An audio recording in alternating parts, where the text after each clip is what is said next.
हम्म तो आप लोगों का क्या हो गया था, पूरी चैप्टर ख़त्म हो गई थी, मैग्नेटिज्म एंड मैटर ख़त्म, है ना।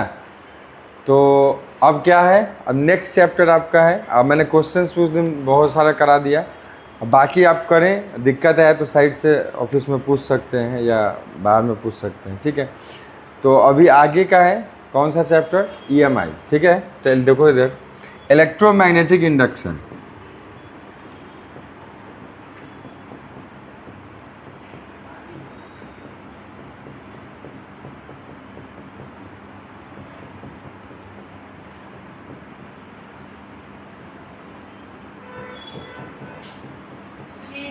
आइए, ठीक है बाबू। तो इसको शॉर्टकट में हम लोग हमेशा क्या बोलेंगे, ईएमआई, याद रखिएगा, इलेक्ट्रोमैग्नेटिक इंडक्शन, ठीक है। शॉर्ट में मैं यही बोलूँगा, आपका लेक्चर नंबर 1 है, ओके। टॉपिक जो आज करेंगे सब टॉपिक, वो आपका क्या है, तो मैग्नेटिक फ्लक्स, ठीक है। फिर दूसरा है आपका second Faraday and Henry experiments.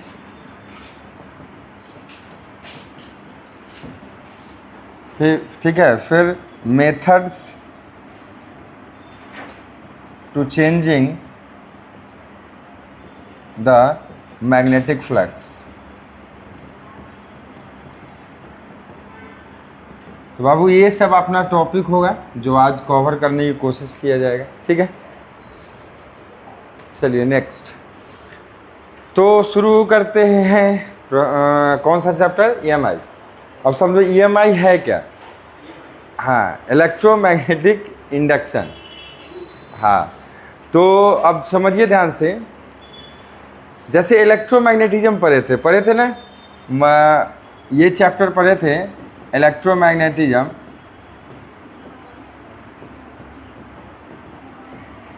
जिसका आपका नाम दिया रखा गया था, एनसीईआरटी बोलता है मूविंग चार्जेज एंड मैग्नेटिज्म, है ना बेटा।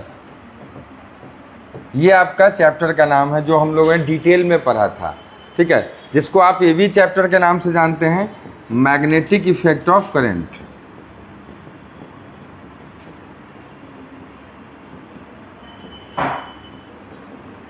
तो समझिए ये क्या कहता था ये चैप्टर। तो before starting the topics whatever exist in this chapter, कुछ हम लोग क्या करते हैं, कुछ बेसिक लेक्चर इस चैप्टर के बारे में, ठीक है।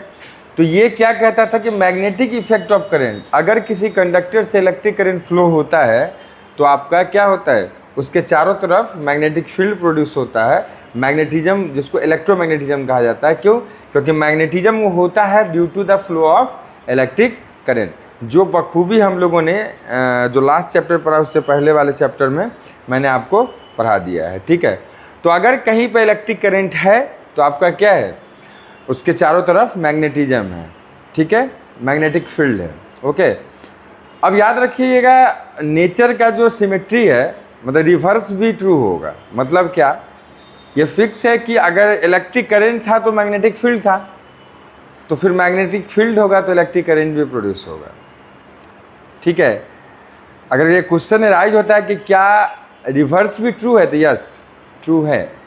मतलब क्या, जब मैग्नेटिज्म होता है, हाँ, लेकिन सिमिलर नहीं है चीज़ें, कैसे कि वो जो है इलेक्ट्रिक करंट है तो मैग्नेटिज्म है, नो डाउट मैग्नेटिक फील्ड है। मतलब भाई टाइम पे आइए, टाइम बोले ना, इस टाइम इधर उधर करने पे तो आपका छूटेगा। मैं एकदम टाइम पे 4:30 में शुरू हो जाना चाहिए था क्लास, ठीक है।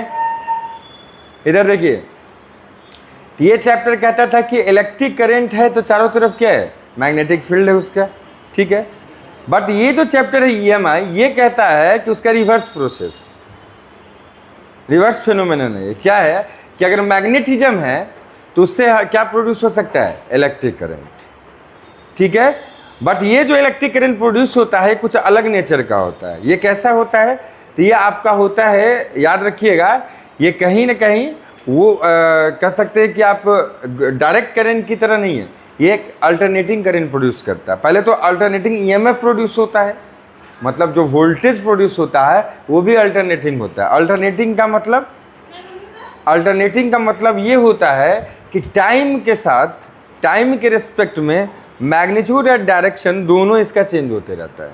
समझ आए? मतलब टाइम के रिस्पेक्ट में आपका इस वोल्टेज का मैग्नीट्यूड भी चेंज होगा और डायरेक्शन भी चेंज होगा, बार बार रिवर्स पीरियोडिकली। एक फिक्स इंटरवल ऑफ टाइम के बाद वो अपने मैग्नीट्यूड को फिर से पाएगा, फिर उससे अलग जाएगा, इस तरह से मतलब कि चेंज करते रहा, डायरेक्शन भी चेंज करते रहते हैं। तो इसीलिए ये वोल्टेज मतलब कह सकते हैं ये ईएमएफ ही अल्टरनेटिंग है। तो अगर इसको किसी एक्सटर्नल सर्किट में देंगे तो उससे जो करंट प्रोड्यूस होगा क्लोज सर्किट में, वो भी तो अल्टरनेटिंग इन द नेचर होगा। तो वो आपका होगा अल्टरनेटिंग करंट। जो आप चारों तरफ देख रहे हैं सब कुछ चल रहा है उसी पे, अल्टरनेटिंग करंट पे ही, समझ में आ रहा है, और अल्टरनेटिंग वोल्टेज पे ही। तो ये जो इन्वेंशन था ईएमआई का प्रोसेस, ये अपने आप में बहुत बड़ा इन्वेंशन था, इसने बदल के रख दिया। क्योंकि बिफोर इन्वेंटिंग द ईएमआई, उससे पहले क्या था, ओनली लोग किसको जानते थे, डायरेक्ट करंट को, मतलब बैटरी वाले करंट को, सेल वाले करंट को, समझ में आ रहा है। तो वो जो था ना, वो ऐसा इलेक्ट्रिकल एनर्जी था जिससे आप कितनी सारी चीज़ें चला सकते, बहुत कम, और ज़्यादा कह सकते रिलायबल नहीं था, मतलब ज़्यादा देर तक वो एनर्जी यूटिलाइज नहीं कर सकते हैं। समझ में आ रहा है ना? वो एक स्टोर्ड एनर्जी है जो ख़त्म हो जाती है। ठीक है, आप देखते हैं ना घर में इन्वर्टर चलाते हैं, बैटरी रहता है ना, बैटरी उसका कितना देर चलता है।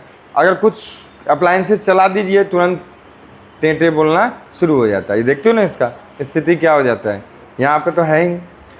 अब बातों को समझिए, तो ये क्या है बात, हमारा कहना ये है कि इससे पहले यही करंट था, लेकिन जब फराडे और हेनरी ने, खास करके फराडे का योगदान बहुत बड़ा है, फराडे ने जब ईएमआई इलेक्ट्रोमैग्नेटिक इंडक्शन बताया दुनिया को, उसके बाद मतलब कह सकते हैं कि ये प्रोसेस के बाद जो इससे रिजल्ट प्रोड्यूस हुआ, जो करंट, वो करंट इस चीज़ ने दुनिया को बदल के रख दिया। समझ में आ रहा है? बहुत बड़ी एक इलेक्ट्रिकल एनर्जी हमको मिली। आज देख रहे हैं ना, जितना घर में चीज़ें आ रही है, इवन देखो मेट्रो जो चलती है, ट्रेनें जो चलती है, सारी चीज़ें किस पे डिपेंड कर रही है, इलेक्ट्रिक करंट पे। समझ में आ रहे हैं? इलेक्ट्रिकल एनर्जी पे। तो मतलब आप कह सकते हैं कि हमारी जीवन अब आधारित हो गई है इलेक्ट्रिकल एनर्जी पे। समझ में आ रहा है? तो ये इतना बड़ा इन्वेंशन था ईएमआई, क्योंकि अल्टरनेटिंग करंट, हमें अल्टरनेटिंग ईएमएफ मिला उससे, ईएमआई प्रोसेस से। तो अल्टरनेटिंग ईएमएफ मिला तो अल्टरनेटिंग करंट मिला ना उसका रिजल्ट। लेकिन ये मिला किस वजह से, किस प्रोसेस की वजह से? तो था ईएमआई, इलेक्ट्रोमैग्नेटिक इंडक्शन, जो आपका ये चैप्टर है। समझ आ रहा है? ये था थोड़ा basic lecture, okay, about the whatever the chapter we are going to study, है ना। तो कह सकते हैं कि जो आप पढ़ने जा रहे हैं, you are going to study, मतलब कि लर्न करने जा रहे हैं, अभी जस्ट जो इसके बाद अभी ये जो चैप्टर शुरू होगा, तो उसके बारे में थोड़ा सा बेसिक लेक्चर था। ठीक है, तो आगे अब शुरू करते हैं। कौन सा? ये चैप्टर आपका ईएमआई, इलेक्ट्रोमैग्नेटिक इंडक्शन। तो प्रभु का नाम लेके चालू करते हैं। ठीक है, तो देखिए, इसमें पहला आपको टॉपिक मैंने बताया था। पहला टॉपिक क्या है बाबू? तो पहला टॉपिक है आपका बाबू, फर्स्ट टॉपिक जो हमें वी हैव टू लर्न, वो है हमारा मैग्नेटिक फ्लक्स। तो हेडिंग डालिए।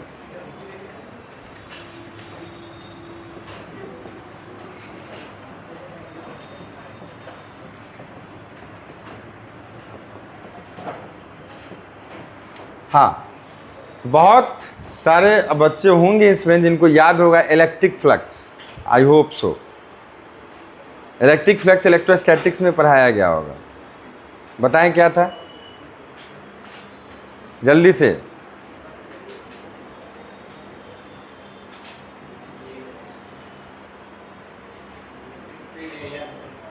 एरिया पे डॉट प्रोडक्ट, बहुत बढ़िया। लेकिन बाबू मतलब डिफाइन कैसे करते थे इलेक्ट्रिक फ्लक्स को? नहीं याद है? गिवन एरिया, हाँ, वो अमाउंट क्या कहलाता था, वो अमाउंट हमारा कहलाता है उस एरिया के लिए इलेक्ट्रिक फ्लक्स। यहाँ भी यही है, देखिए यहाँ है कि कितना अमाउंट ऑफ, कह सकते हैं अमाउंट कहने का मतलब नंबर, कितना number of magnetic field lines crosses a given area, that amount या that number is known as the magnetic flux. समझ में आ रहा है? तो लिखिए, तो देखिए द नंबर ऑफ, देखिए the number of magnetic field, इस टॉपिक को the number of magnetic field lines, the number of magnetic field lines crosses a given area, लिखो ना भाई इसका definition, the number of magnetic field lines crosses a given area is the measure of MEASURE अब spelling major नहीं याद, लिख ली? अच्छा चलो, measure of magnetic flux is measure of magnetic flux. अब देखो बाबू, इधर इलेक्ट्रिक फ्लक्स को एक्चुअली किससे डिनोट करते थे? फाई ई से कर दिया जाता है, और इसको किया जाता है फाई बी से। तो ये बार बार हम नहीं लिखे, हम बस फाई लिखेंगे। आप समझना, यहाँ जो फाई लिख रहे हैं बार बार फाई के पैर में बी या फाई के पैर में ई किया, उसी से जाता है। ठीक है, ये इलेक्ट्रिक फ्लक्स के लिए, ये मैग्नेटिक फ्लक्स के लिए। लेकिन मैं यहाँ पर आप डायरेक्ट आपको क्या करूँगा, फाई लिखूँगा, आपको समझ में आ जाना चाहिए। यहाँ पर सिर्फ मैग्नेटिक फ्लक्स की ही बात होगी, इलेक्ट्रिक फ्लक्स की बात यहाँ हो नहीं रही है। ठीक है, तो देखिए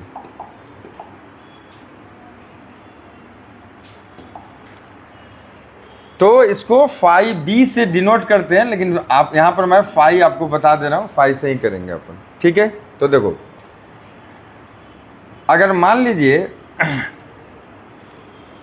कोई आपका एक एरिया दिया हुआ है, ठीक है,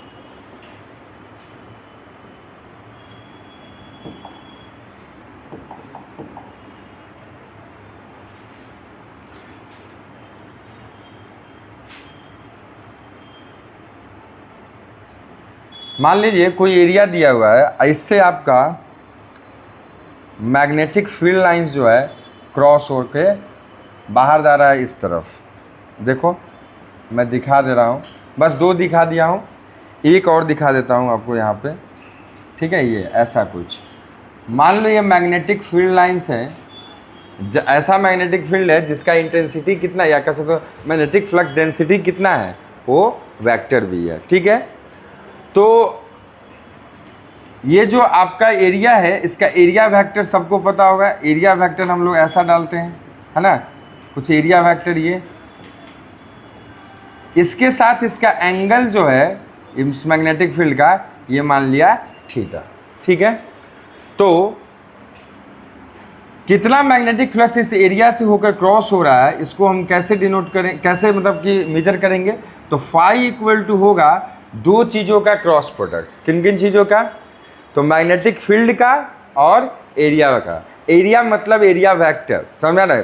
एरिया को एज अ वेक्टर ट्रीट किया जाता है इलेक्ट्रोस्टैटिक्स में, आपको बताया गया है। ठीक है, तो देखो फाई इक्वल टू हो जाएगा बी डॉट ए, ये दोनों चीज़ का ये डॉट प्रोडक्ट होता है।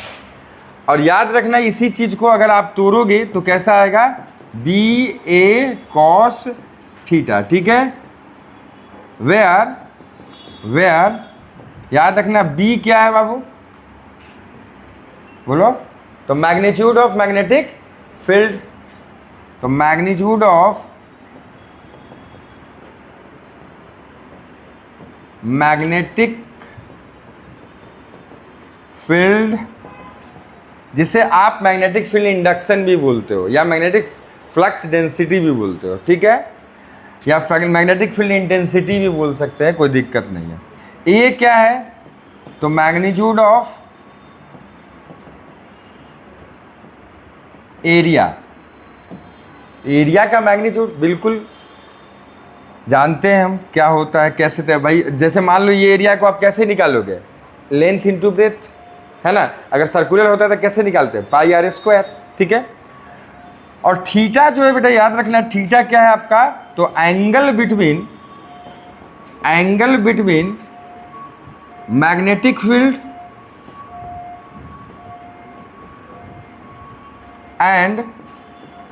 And area vector.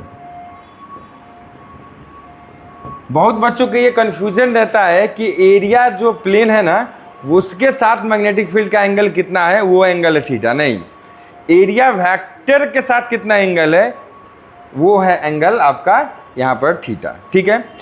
अब देखो जैसे कि मान लो ये पेपर है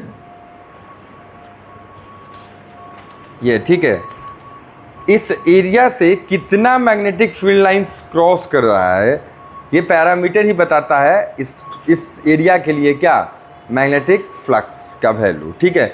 मान लो जैसा मैंने एग्जांपल लिया, ये क्या क्या बता रहा है कि फील्ड कुछ इस तरह से इंटर कर रहा है और इस तरह से निकल रहा है, समझ में दिख रहा है।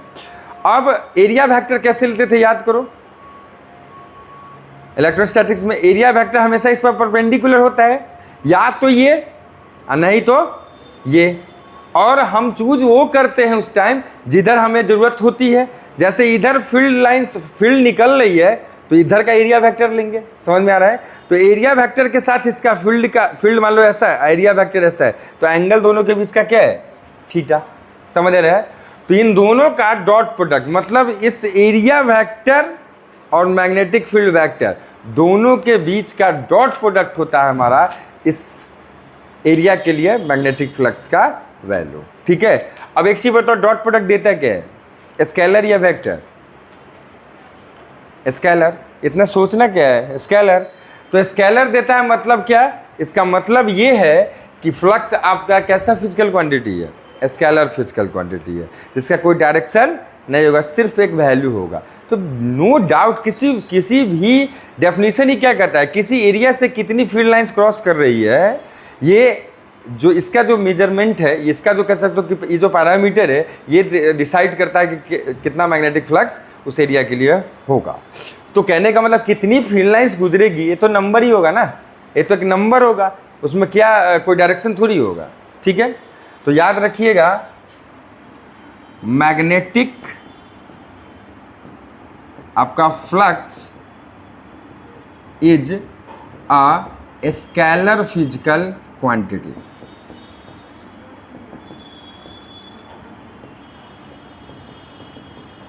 ठीक है।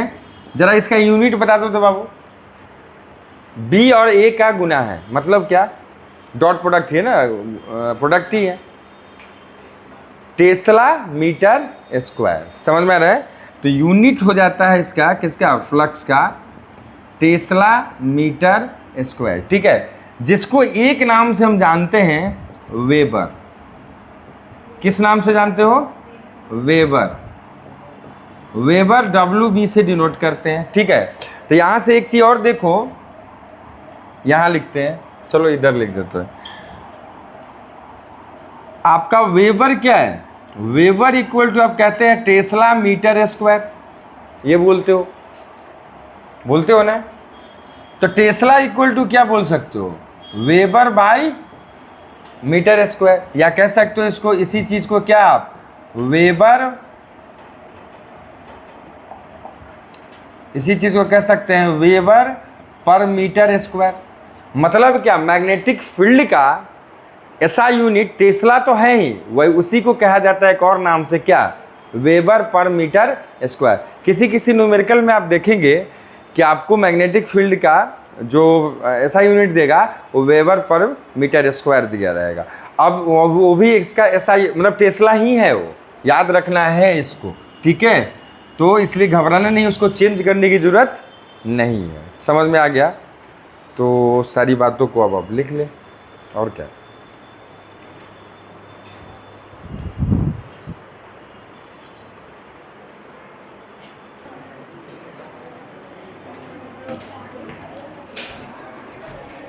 इधर देखो बाबू, तो ये फ्लक्स का फॉर्मूला आपको पता चल गया, लेकिन ये फॉर्मूला जो है देखो ध्यान से, ये जो आपका फाई का फॉर्मूला है B.A, ठीक है। ये जो B डॉट ए है ये किस टाइम मतलब किस तरह के मैग्नेटिक फील्ड के लिए फॉर्मूला है? तो ये आपका फॉर्मूला है उस मैग्नेटिक फील्ड के लिए जब मैग्नेटिक फील्ड क्या हो आपका,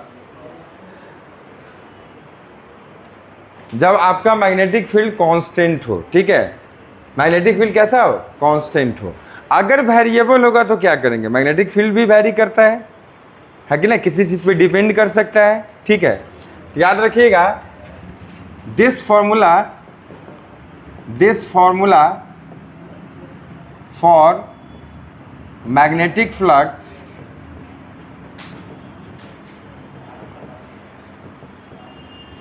इज, या ऐसा करो, ऑफ मैग्नेटिक फ्लक्स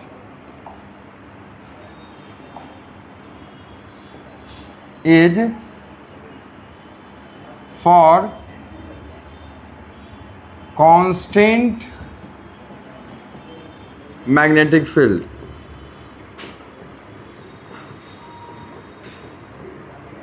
देखो व्हेन, बात नहीं, when magnetic field is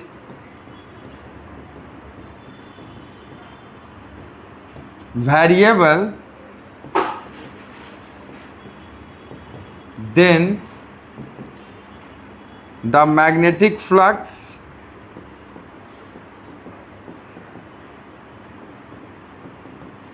will be, क्या हो जाएगा, तो फाई इक्वल टू, याद रखना इंटीग्रेशन करना पड़ेगा हमें B डॉट डी ए। ठीक है, और इसी को एक और तरह से लिखते हैं, phi equal to integration of B dot d s. D A लिखो, डी एस लिखो, यहाँ B डॉट ए लिखो, B डॉट एस लिखो, सरफेस एरिया को S से भी डिनोट किया जाता है। ठीक है, तो ये फॉर्मूला आपको याद रखना है वेरिएबल मैग्नेटिक फील्ड के लिए। जब आपका मैग्नेटिक फील्ड किसी चीज़ पे डिपेंड करेगा, ठीक है, जब कांस्टेंट नहीं होगा, वेरिएबल होगा, देन आपको ये लगाना पड़ेगा। तो लिख लीजिए,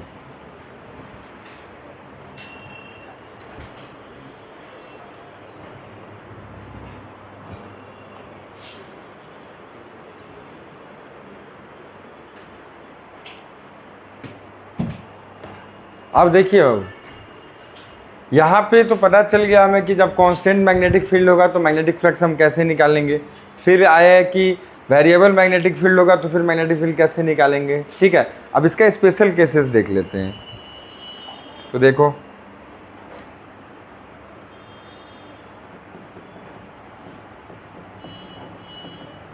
स्पेशल केसेस, ठीक है, ध्यान से देखिए स्पेशल केसेस क्या, तो first when theta equal to 0 degree.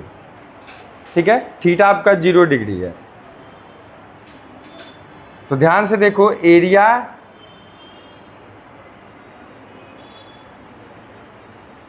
Area vector अगर ये है तो मैग्नेटिक फील्ड भी इसी डायरेक्शन में होगा।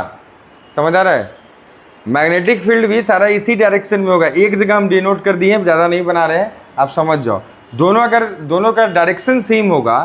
ध्यान देना, प्लेन के साथ देखो, सरफेस के साथ कितनी एंगल है, देखो एरिया वेक्टर ये है, ठीक है ना, ये समझ रहे, ये और मैग्नेटिक फील्ड भी इधर ही है, सपोज दैट, तो दोनों के बीच एंगल कितना हो जाएगा, 0। लेकिन बताइए प्लेन के साथ बाबू आपका कितना एंगल है मैग्नेटिक फील्ड का, 90 डिग्री। वो एंगल हमको नहीं लेना है, हम हमेशा एंगल किसके बीच का लेंगे, एरिया वेक्टर और मैग्नेटिक फील्ड के बीच का। ठीक है, याद रखना बाबू। तो यहाँ पर आप अब फ्लक्स की वैल्यू लिख सकते हो। फ्लक्स की वैल्यू क्या हो जाएगी, बी डॉट ए से, तो phi equal to B A cos 0 degree. Cos 0 का वैल्यू 1 होता है, तो यहाँ से बी ए मिल जाएगा। याद रखिएगा ये मैक्सिमम फ्लक्स होगा किसी भी एरिया से, इससे ज़्यादा फ्लक्स कभी नहीं मिल सकता है।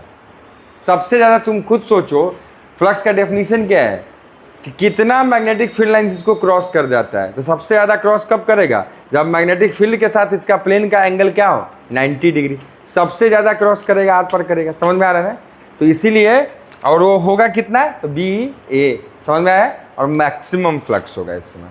आगे देखिए, जब दूसरा व्हेन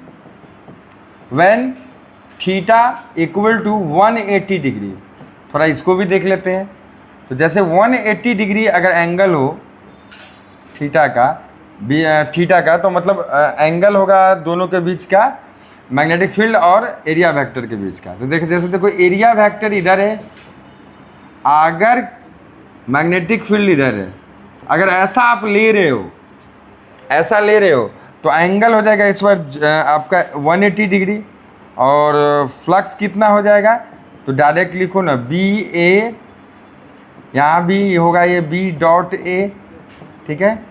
तो बी ए कॉस 180, और बी ए कॉस 180 का वैल्यू कितना होता है, -1, मतलब ये कितना आएगा माइनस बी ए, ठीक है। चलिए नेक्स्ट, थर्ड, अगर तीसरा देखिए तो व्हेन थीटा इज 90 डिग्री, ठीक है। तो ये कौन सा होगा, कैसे बनाएंगे, तो देखो ऐसा हो कि मैग्नेटिक फील्ड कुछ इस तरह डायरेक्शन में हो और एरिया वेक्टर ये हो जाए, तो दोनों के बीच का एंगल कितना हो जाएगा 90 डिग्री। मतलब फाई इक्वल टू, बेटा लिखते हो ना बी डॉट ए, तो phi equal to B A cos 90, तो आपका फाई इक्वल टू आ जाएगा कॉस 90 का वैल्यू, तो फ्लक्स कितना हो जाएगा 0 इस केस में। तो याद ऐसे देखो, अगर ध्यान से समझना, फील्ड ऐसा जाए, देखो ऐसा फील्ड जो है कुछ इस तरह से हो, फील्ड तुम्हारा इस तरह से हो, ठीक है। तो खुद बताओ एक भी क्या इसके क्रॉस करेगा, नहीं, ऐसा नहीं जा रहा है फील्ड, ऐसा जा रहे हैं, तो फील्ड एक भी क्रॉस इसको नहीं करेगा, किसी भी तरीके से नहीं करेगा। तो इस फ्लक्स की वैल्यू इस एरिया के लिए कितनी आएगी 0, वही तो आई है फॉर्मूला से भी, ठीक है। तो लिख लीजिए,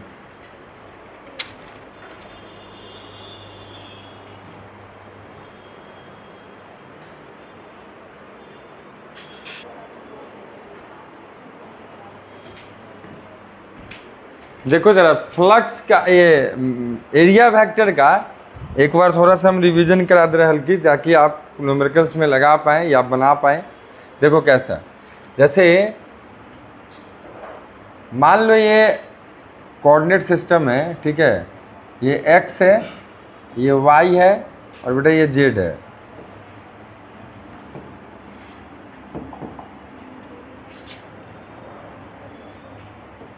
ये z है, ठीक है।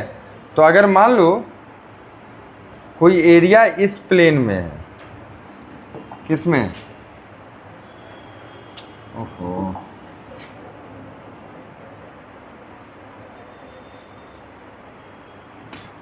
आप ये कौन सा प्लेन बोलोगे, आप बोलोगे कौन सा प्लेन है, YZ प्लेन है ना बेटा। YZ प्लेन है बाबू, तो आपको याद रखना है कि एरिया वेक्टर इसका किधर होगा, बताओ, या तो पॉजिटिव x या नहीं तो नेगेटिव x, समझ आ रहा है ना। तो याद रखना कि if area is in YZ plane, ठीक है, देन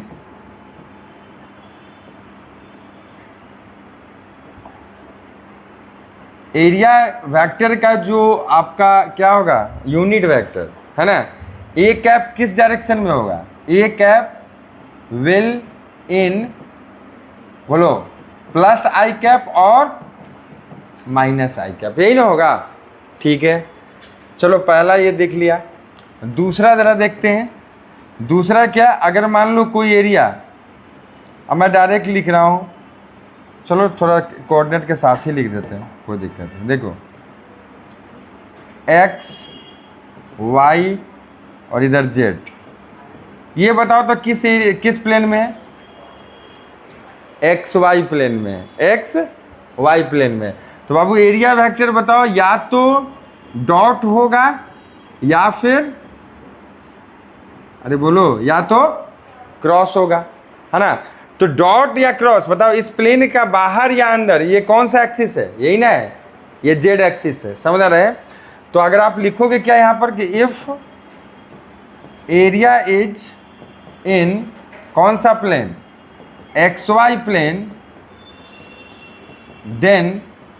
देन ए कैप जो हो जाएगा एरिया वेक्टर का यूनिट वेक्टर विल इन कौन सा डायरेक्शन, पॉजिटिव के और नेगेटिव के, यही दोनों में से नहीं एक होगा। लिखिए तो फटाक से 2 सेकंड के अंदर जल्दी से मतलब लिख लीजिए।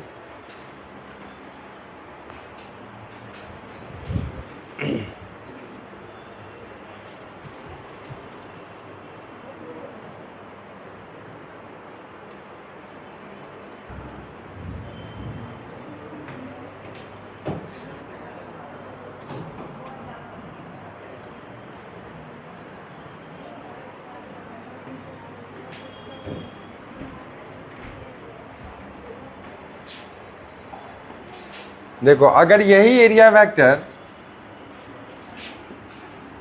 आपका x, y और z, तो बताओ कौन कौन कर लिए, yz xy है ना, तो अब कौन सा बचा, zx। तो zx आपका ये प्लेन हो जाएगा, अरे होगा। अब बताइए इस प्लेन में अगर रहेगा तो एरिया वेक्टर या तो ऊपर की तरफ होगा या तो नीचे की तरफ, तो कौन सा होगा, ये डायरेक्शन कौन सा है, या तो +j या -j। तो when area is in xz plane then a cap will be in +j cap और -j कैप। तो लिखिए फटाक से,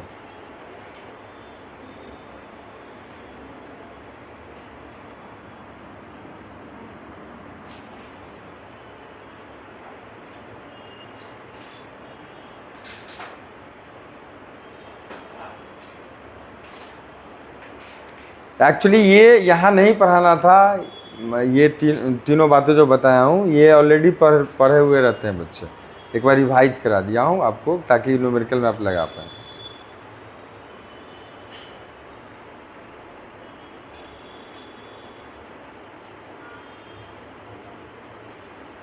चलिए थोड़ा सा हम लोग कर लेते हैं क्वेश्चन, ठीक है, मैग्नेटिक फ्लक्स पे। ओके तो लिखिए तो क्वेश्चन कुछ,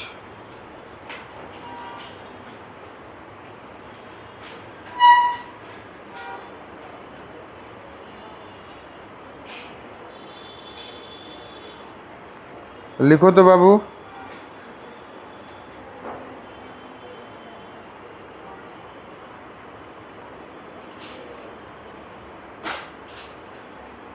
लिखिए a coil of area,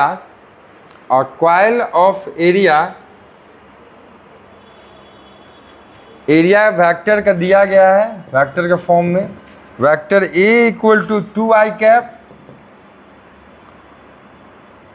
plus 3k cap metre square, ये दिया गया है, ठीक है। Is placed in magnetic field,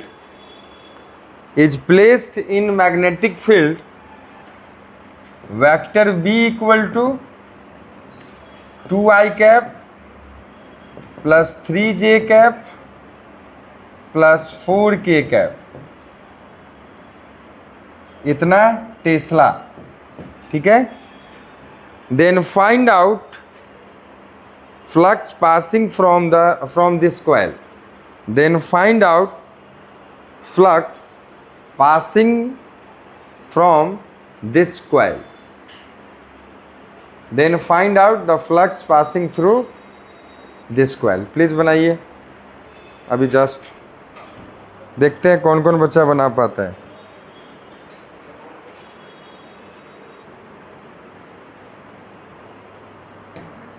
बताइए क्या इसको बताना पड़ेगा, नहीं ना, ठीक है। नेक्स्ट क्वेश्चन लिखिए, आंसर मैं इसका बता देता हूँ बाबू। आंसर था 16 टेस्ला मीटर स्क्वायर, मतलब वेबर, 16 वेबर, ठीक है। नेक्स्ट क्वेश्चन लिखिए, a circular disc of radius 0.2 metre 0.2 metre is placed in a uniform magnetic field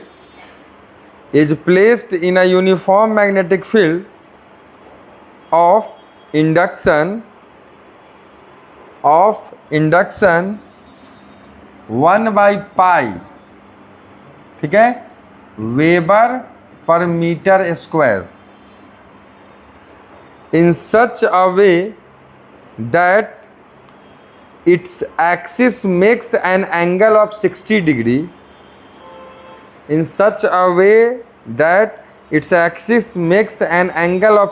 degree, with ये वेक्टर बी, ठीक है, with vector B, full stop. The magnetic flux linked with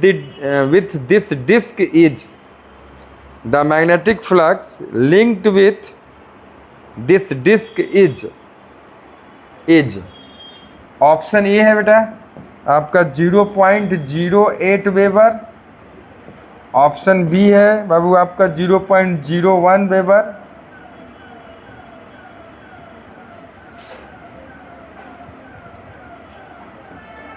option C 0.02 weber, option D 0.06 weber. बनाइए।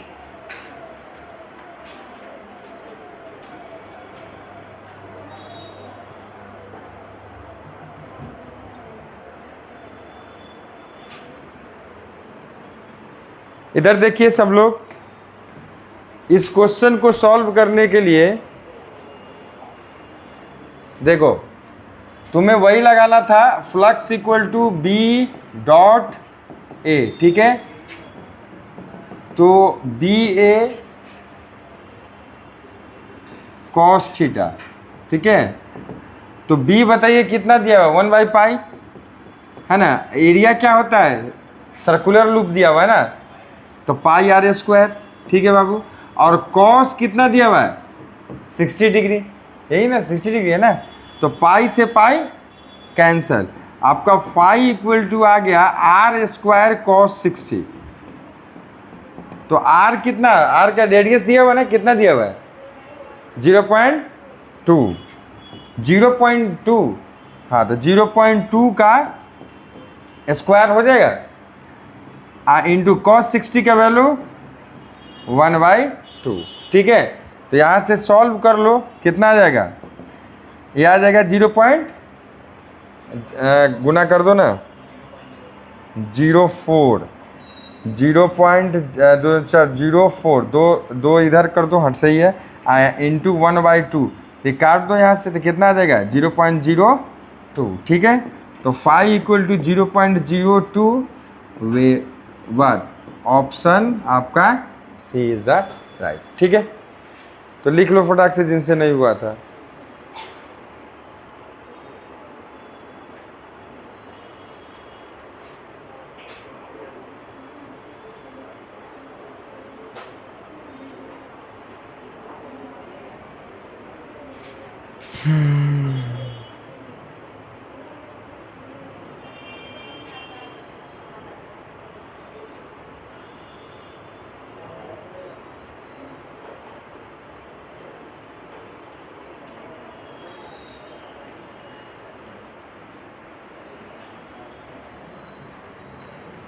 हो गया, ठीक है, तो आगे बढ़ते हैं। आगे बाबू इधर ध्यान दीजिए, आगे आपका क्या इसी चैप्टर का अगला टॉपिक है आपका Faraday and Henry experiment. Actually इस चैप्टर को मतलब इंट्रोड्यूस करने में सबसे पहले जो कि फराडे आपका कहाँ का, शायद यूके का था, और हेनरी था आपका यूएसए का, इन दोनों ने मिलके योगदान दिया था, लेकिन ज़्यादा योगदान फराडे का है। तो लिखिए, जो एक्सपेरिमेंट किया उन्होंने उन्होंने जो एक्सपेरिमेंट करा और जिससे वो इस कह सकते हैं कंक्लूजन पे निकले कि ईएमआई टाइप का भी कोई चीज़ होता है, ये प्रोसेस, ये और इसमें क्या हमें मिलता है। तो ये किस तरह से उन्होंने एक्सपेरिमेंट क्या क्या मेन 3 परफॉर्म किया और इस बात को दुनिया को वेरीफाई करके दिया, वो 3 एक्सपेरिमेंट आपके सिलेबस में है। तो बोर्ड्स के सिलेबस में आपसे वो पूछा जाता है, तो हेडिंग डालिए Faraday and Henry experiments. Faraday and Henry experiments.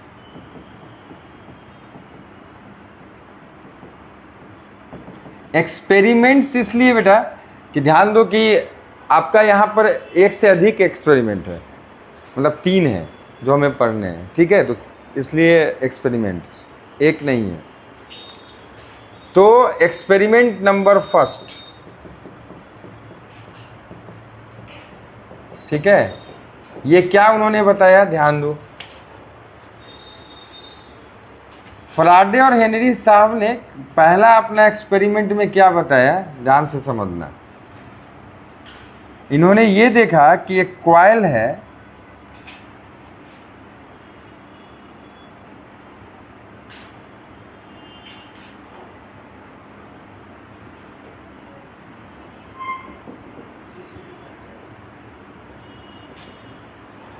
कुछ इस तरह का, इसमें क्या है, टर्न्स है, ठीक है, बहुत सारा टर्न्स है।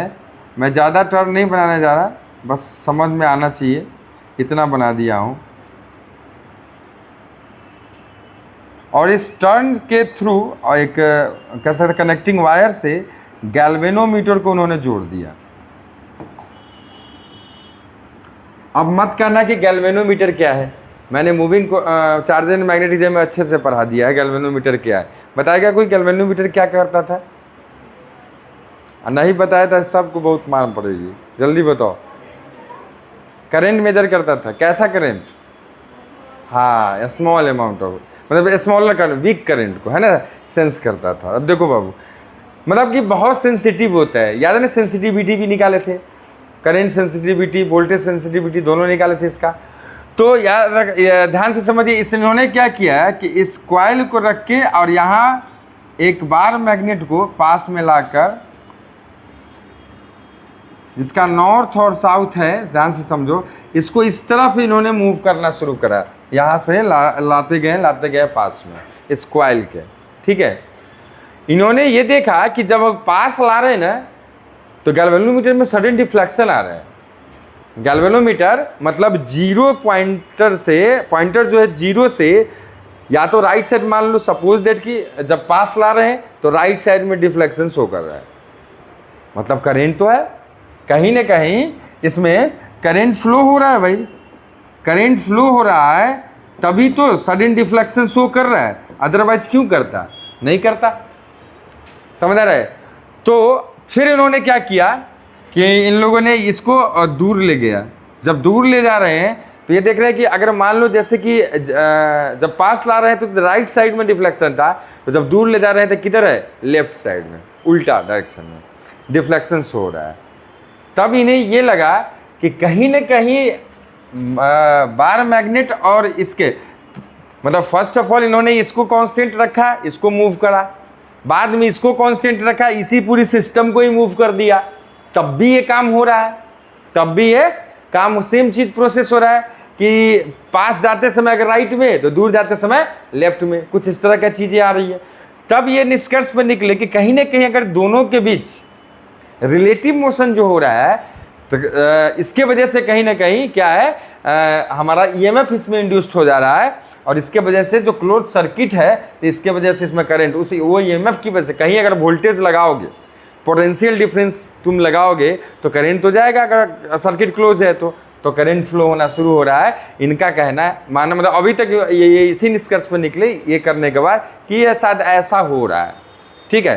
जैसे मान लो बार बार मैं ये 4-5 लपेटा जो दिखाया हूँ, ऐसा n लपेटा नहीं बनाने जा रहा हूँ, एक लपेटा बनाऊंगा, समझा ना, एक टर्न बनाऊंगा, तुम्हें समझ जाना है। जैसे मान लो अभी मैं एक टर्न बनाने जा रहा हूँ ऐसा, ठीक है, एक टर्न से ही आपको समझ जाना है कि सर वही चीज़ आप बना रहे हैं, ठीक है। अब ये क्या है कि जैसे सेकेंड टाइम इन्होंने क्या किया कि बार मैग्नेट को कि साउथ को रख दो, कोई दिक्कत नहीं है। तो जैसे देखो नॉर्थ को पास ला रहे थे तो मान लो राइट साइड हो रहा है, तो साउथ को जब पास ला रहे हैं तो लेफ्ट साइड हो रहा है। मतलब दूर या पास लाने पे डिफ्लेक्शन शो हो रहा था, और भी किसी टाइम जिस डायरेक्शन में हो रहा है अगले टाइम उसके अपोजिट डायरेक्शन में। तो ये निष्कर्ष में ये दोनों इंसान आए कि कहीं ना कहीं रिलेटिव मोशन इसका कॉज बन रहा है।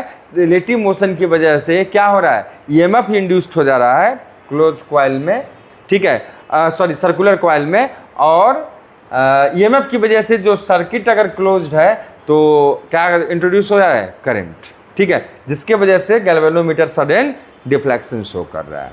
समझ आ रहा है? क्योंकि उन्होंने ये देखा कि अगर मैं इसको दूर और पास कर रहा हूं ना, या फिर इसको कांस्टेंट रख के इसको दूर पास या दोनों को दूर पास कर रहा हूं, तभी डिफ्लेक्शन शो हो रहा है किसी न किसी डायरेक्शन में, अदरवाइज डिफ्लेक्शन शो नहीं हो रहा। जैसे ही दोनों को कांस्टेंट, जैसे बार मैग्नेट और ये कॉइल, ये ऐसे कांस्टेंट हो गया ना, दोनों में से किसी को रिलेटिव मोशन नहीं दे रहे, तो क्या हो रहा है, कोई डिफ्लेक्शन नहीं है। गैल्वेनोमीटर का जो मतलब कि पॉइंटर है कहाँ है, जीरो पे। तब यही निष्कर्ष निकाले कि कहीं ना कहीं दोनों के बीच क्या हो रहा है, रिलेटिव मोशन, जो कि कॉज बन रहा है किस चीज का, करंट का, ईएमएफ का और देन करंट का। समझ आ रहा है? तो पहला तो आप ये दोनों बनाएं, ठीक है।